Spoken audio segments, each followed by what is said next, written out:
हृदयी स्पंदन ठेवून नाती नूतन नित्य गुंफते ती।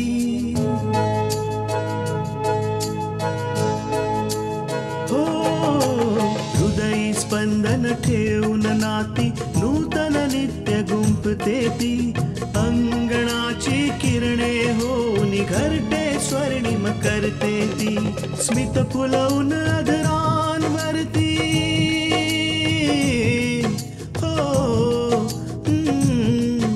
स्मित फुलवून अधरांवरती वेदनेत सुख देते ती।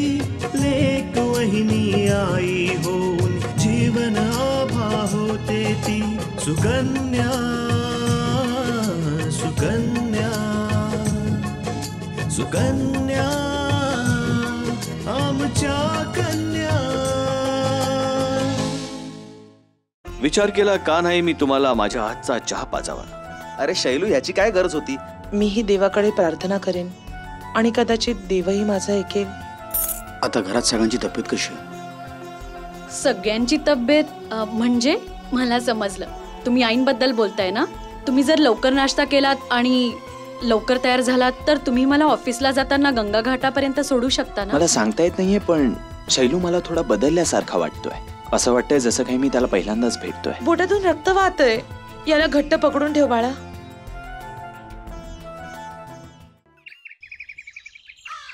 जेव्हा गंगाचं लग्न होतं तेव्हा तुझ्या भावजींच्या गुरुजींचं निधन झालं होतं, म्हणूनच आम्ही गंगाच्या लग्नाला येऊ नाही शकलो। ठीक आहे पार्वती, पण गंगाच्या लग्नात इतके पैसे खर्च करून देखील मला नव्हतं माहित की तिला असं सासर मिळेल। नवऱ्याचं सुख नाही की सासूचं प्रेम नाही।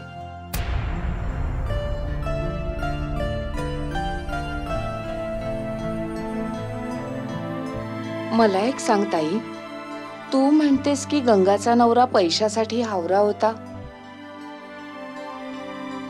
पण काय तिची सासू सुद्धा तिला पैशांसाठी त्रास द्यायची? अगं, गंगाची जी सासू आहे ना ती खूपच तत्ववादी आणि खाष्ट स्वभावाची आहे।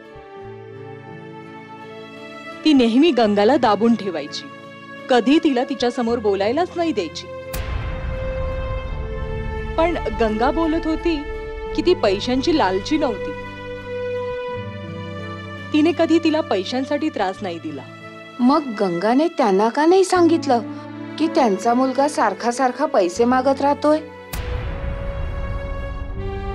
जर त्यांना माहित असतं तर कदाचित त्यांनी त्यांच्या मुलाला काही समजावलं असतं,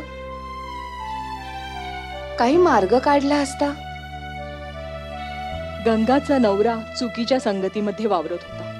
त्याला जुगाराची आणि दारूची सवय झाली होती। रोज रोज तिला त्रास द्यायचा, माहेरी जा, पैसे घेऊन ये। गंगानी जर त्याला पैसे नाही दिले तर तो तिला मारायचा, आणि गंगा सहन करत होती। एक दिवस तिने सांगितलंही त्याला की ती तिच्या सासूला सगळं सांगेल, पण त्याने तिला धमकी दिली की जर तिने असं केलं तर तो तिला आयुष्यभरासाठी सोडून देईल। गंगा घाबरली। तिने विचार केला, मी कसं माझ्या आईवर ओझं बनून राहू, म्हणून ह्या सगळ्या गोष्टी ती माझ्यापासून लपवत गेली। आणि मी पण नंतर थोडे थोडे करून तिला पैसे पाठवत राहिली, जेणेकरून तिचा संसार सुधारेल। कदाचित एक दिवस तिच्या नवऱ्याला समज येईल। ताई, या सगळ्यावर भाऊजींचं काय म्हणणं आहे? ते काय बोलणार? सरकारी खात्यात एका क्लार्कचा जो पगार असतो तो सगळा तर त्यांनी गंगाच्या लग्नात खर्च केला। लग्नाच्या नंतरही त्यांचा अर्धा पगार तर गंगाच्या नवऱ्याकडे मौज मस्ती करण्यामध्येच जायचा। अगं, त्यांनी देखील हाच विचार केला की त्यांच्या पैसे देण्याने जर गंगाचं घर व्यवस्थित राहत असेल तर चांगलंच आहे. फक्त मुलगी सुखी राहू देत म्हणून.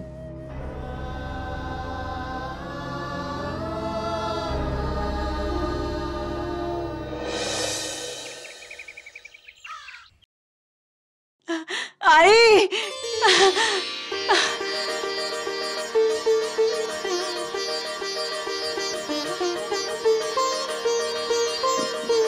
आई आलीस तू. अरे कधीपासून वाट बघत होते. आणि काय रे दादा, मला स्टेशनला न्यायला नाही आलास? एवढा कामात होतास वय रे तू? अगं नाही ताई, तसं काय नाहीये. या विराजने हट्ट केला की तुला स्टेशनला घ्यायला तो जाणार, मग मी त्याला जाऊ दिलं. आणि तसही तुला स्टेशनला घ्यायला नेहमी मीच येतो ना. वय वय आता इथंच उभं राहून बोलणार का? बस बघू. बस.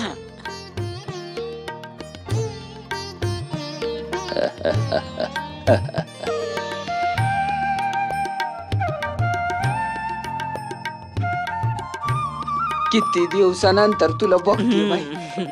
बारीक झालीस काय ग? हे ग काय, तुला माझ्याकडे बघून नेहमी असंच वाटतं.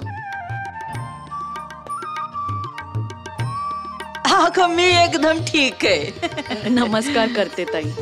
राहू दे राहू दे, सुखी राहा.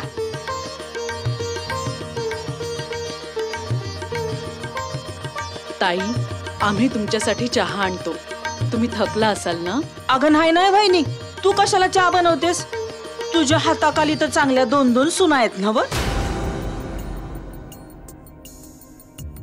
दोघींपैकी कुणालाच काय नाही शिकवलंस का ग?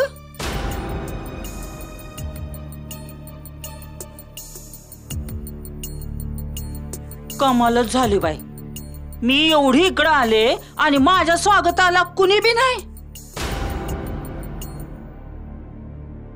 कुठे आहेत कुठे तुझ्या दोन्ही सुना? ताई, पूजा तर स्वयंपाकघरात आहे आणि आकांक्षा. हा हा माहितीये मला, तिची तब्येत बरी नाही ना व.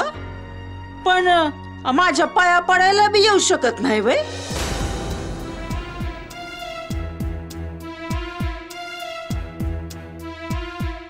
असं काय नाही रमा. काय ना की तिची तब्येत बरी नाही, 1-2 दिवसात बरी होईल आणि मग आपणच समधी काम करल.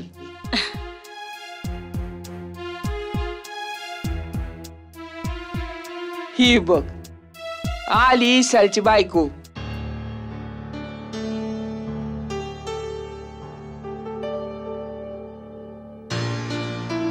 हा तुझी लई इच्छा होती ना धाकट्या सुनबाईला बघायची. घे आत्या. नमस्कार करते आत्या.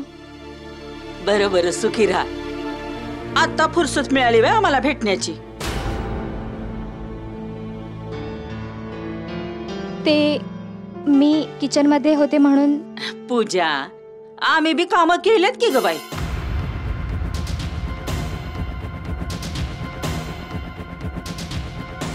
पण जर कुणी आमच्या घरी पाहुणा आला तर आम्ही लगेच हातातलं काम टाकून त्याच्या स्वागताला जातो. हा, एवढं पण तुला कळलं नाही बाई.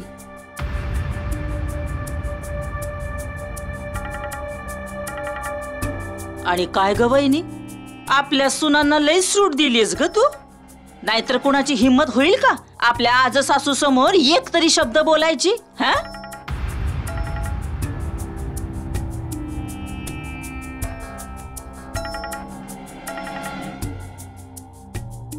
रमा, तुझी सून काय म्हणतीये?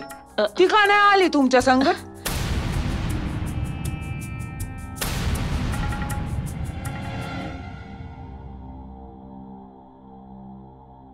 सुकन्या आमच्या कन्या. रमा, तुझी सून काय म्हणतीये? ती का नाही आली तुमच्या संगत?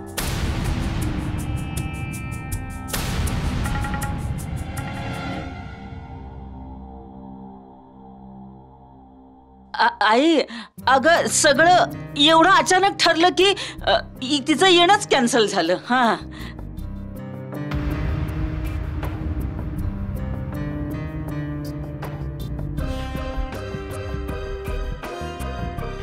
आई हे काय मला पटलं नाही बघ. तू तुझ्या सुनाला चांगलं धाकात ठेवलंस आणि आपल्या नातसुनांना किती मोकळं सोडलेस ग.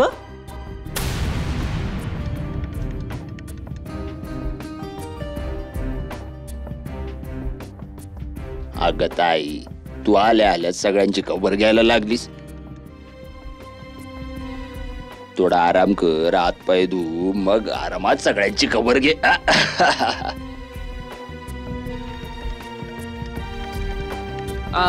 अगं ऐक पूजा, तू रमासाठी चहा बनव. आणि सुनबाई, तू ना रमाच्या आंघोळीसाठी जरा गरम पाणी काढ. तोपर्यंत आम्ही मायले की गप्पा मारतो. ठीक आहे. वय आई. आणि काय ग, ईशाल कुठे दिसत नाही ते? अरे आत्या, तो बिझनेसच्या निमित्त बाहेर गेलाय, थोड्याच दिवसात येईल. आज तुम्हा सगळ्यांना भेटून बोलून मला इतका आनंद झालाय म्हणून सांगू.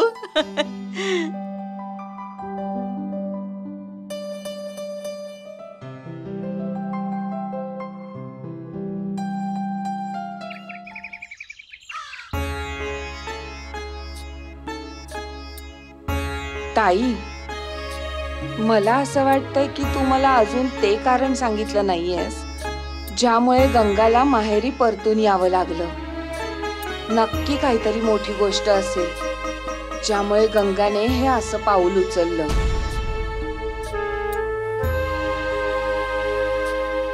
बघ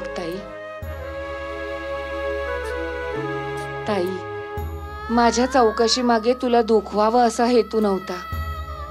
मी फक्त हे सगळं यासाठी विचारतेय की सगळं काही जाणून घेतल्यानंतरच आपण ठरवू शकतो की आपल्याला नक्की काय करायचंय.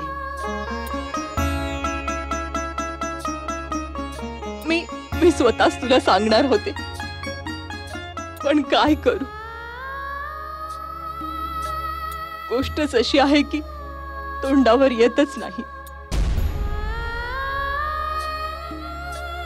माहित नाही गंगाने हे सगळं कसं काय सहन केलं.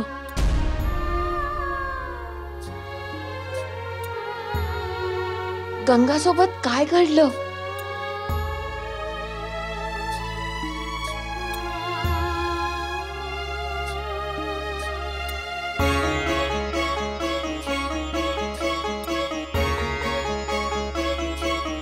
जोपर्यंत गोष्ट पैशांची होती आम्ही पाठवत राहिलो, पण शैलेश, गंगाचा नवरा, त्याने एका मित्राबरोबर पार्टनरशिप केली होती.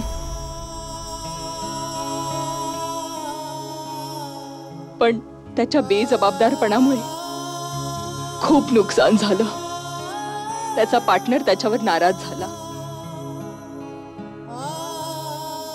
आणि आपल्या पार्टनरला मनवण्यासाठी एक दिवशी तो त्याच्या घरी गेला. गंगालाही बरोबर घेऊन गेला. गंगाला जायचं तर नव्हतं, पण हा जबरदस्ती घेऊन गेला तिला. सुकन्या आमच्या कन्या. गंगाला जायचं तर नव्हतं, पण हा जबरदस्ती घेऊन गेला तिला. आणि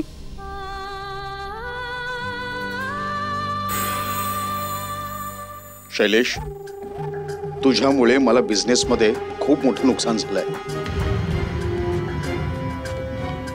मान्य केलं की आपण दोघं बिझनेस पार्टनर आहोत. अरे पण पैसे सगळे माझे लागले आहेत ना. दादा, मी हे मान्य करतो की माझ्या बेजबाबदारीमुळे तुमचं फार नुकसान झालंय, पण मी तुमचं पूर्ण नुकसान भरून द्यायला तयार आहे. म्हणूनच तर मी इथे आलोय. समजूतदार आहेस म्हणून या कंपनीमध्ये आहेस, नाहीतर. अरे नाही दादा, तुम्ही जे काही बोलाल ते मी सगळं मान्य करायला तयार आहे.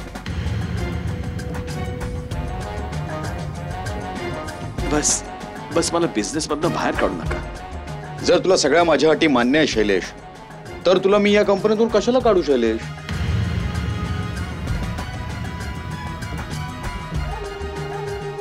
हा, खूप दिवसापासून मी तुला काही दिलं नाहीये. एक काम कर, हे काही पैसे आहेत, हे ठेवून दे. बाकीचे नंतर देईन तुला मी.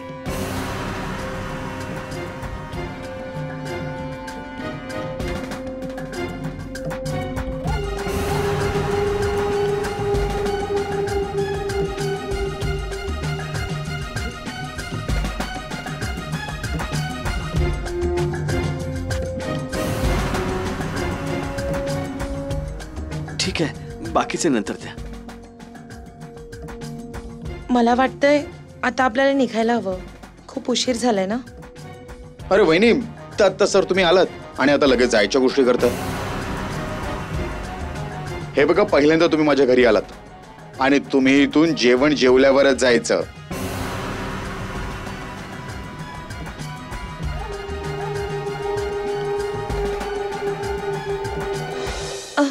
याची काय गरज आहे? घरात आई वाट बघत असतील आणि आम्हाला आता निघायला हवं. अगं नाही गंगा, मी घरी सांगून ठेवलंय की आपल्याला उशीर होईल म्हणून. तू अजिबात घाबरू नकोस, ठीक आहे? वहिनी, ह्याला आपलंच घर समजा. आरामात बसा.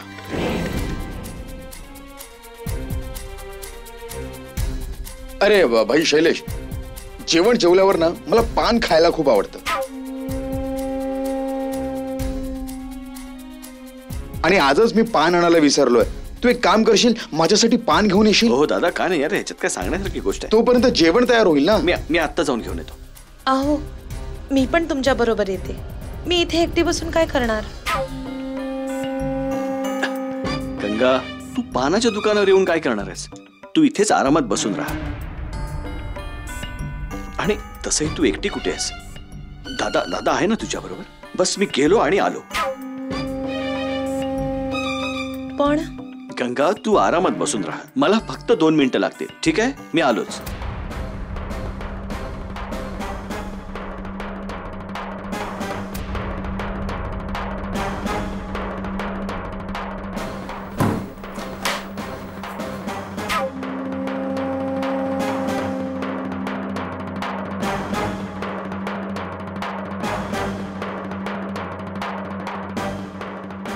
तुम्ही दरवाजा का बंद केलाय? आधी उघडा पाहू. दरवाजा मी म्हणून बंद केलाय गंगा, कारण आपल्या दोघात तिसरा नको. सुकन्या आमच्या कन्या. दरवाजा मी म्हणून बंद केलाय गंगा, कारण आपल्या दोघात तिसरा नको. हे बघ गंगा, मला या क्षणी तुझ्या सोबत काही वेळ घालवायचा आहे. फक्त तू आणि मी, आणि कोणीच नाही. खूप मुश्किलीने हा क्षण आलाय गंगा, आणि हा क्षण मला दुसऱ्यांसाठी वाया घालवायचा नाहीये.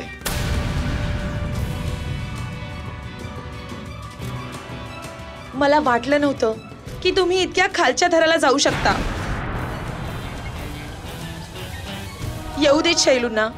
ते तुमची अशी अवस्था करतील की तुम्ही स्वप्नातही विचार करू शकणार नाही. आणि तुमची हिम्मत कशी झाली आपल्या मित्राच्या बायकोकडे वाईट नजरेने बघायची? हिम्मत? हा हिम्मत, हा अधिकार तुझ्याच नवऱ्याने दिलाय मला.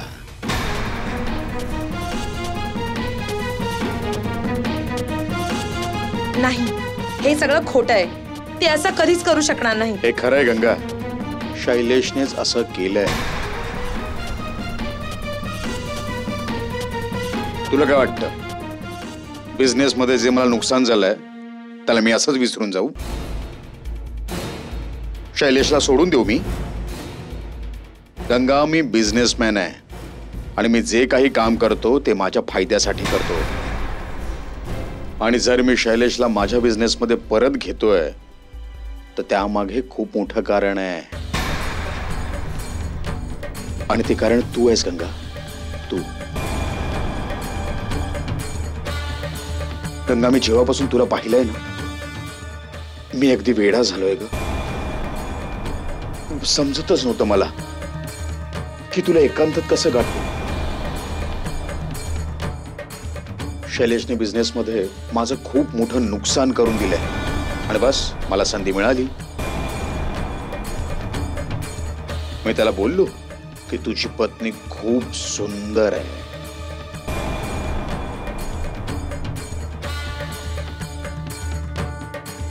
आणि त्याने मान्य देखील केलं. आणि त्याच प्लानच्या अनुसार तू आज इकडे आहेस गंगा. आणि तो पान आणायला निघून गेला.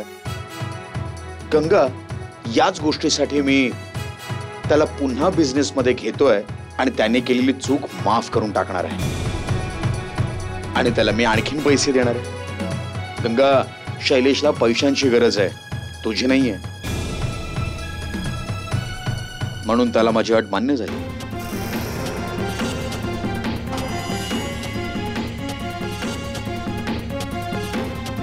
म्हणजे शैलूला माहिती होतं की ते मला इथे का घेऊन आलेत? मला म्हणायचंय त्याला माहिती होतं गंगा. आणि त्याला मी जे पैसे दिले होते ना, ती याची किंमत होती. गंगात काहीच तासांची गोष्ट आहे. शैलेश तुझी बाहेर वाट बघतच असेल. बस काही वेळानंतर तू त्याच्याबरोबर घरी निघून जा. बस काही तासांचीच गोष्ट आहे गंगा. यानंतर तुला शैलूच नाही, मी पण तुला खूप खुश ठेवेन आणि तुझ्यावर खूप खूप प्रेम करेन गंगा. गंगा, गंगा माझ्या जवळ आहे गंगा.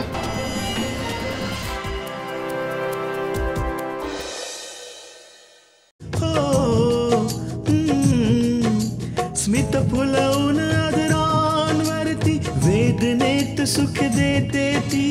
लेक वहिनी आई होऊन जीवन आभा होते ती. सुकन्या सुकन्या